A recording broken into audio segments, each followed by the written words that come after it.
Dito tayo ngayon sa sa Dalagit, Cebu.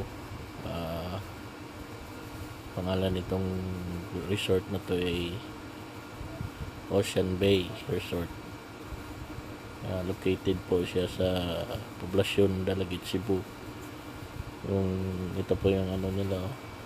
Pumasok po kami ngayon para i-observe namin kung marami bang tao. Sa totoo lang, napakadami.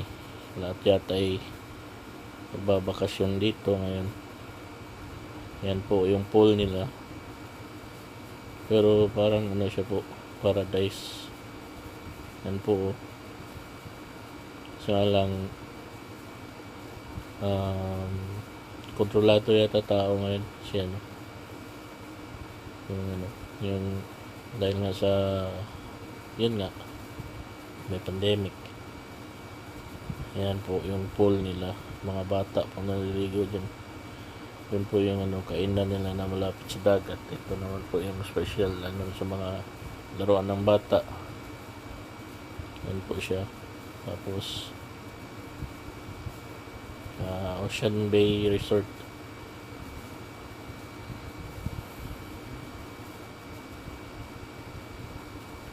Matagal na to, kahit nung pa, yung nagtrabaho pa ako dito sa may Alcoy.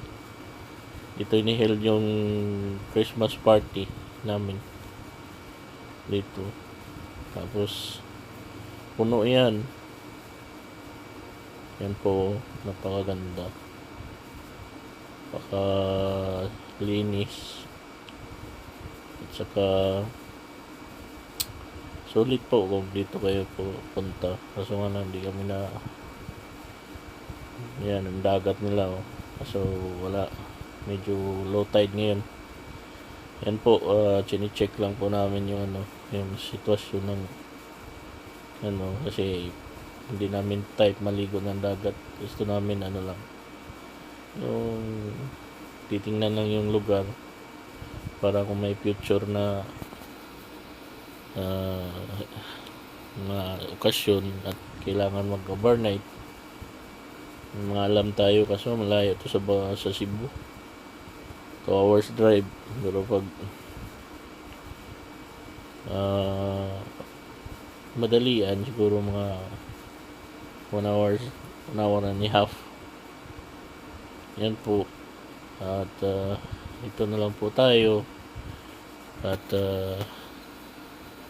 alis na po kami. Tapos na po yung pag-survey namin sa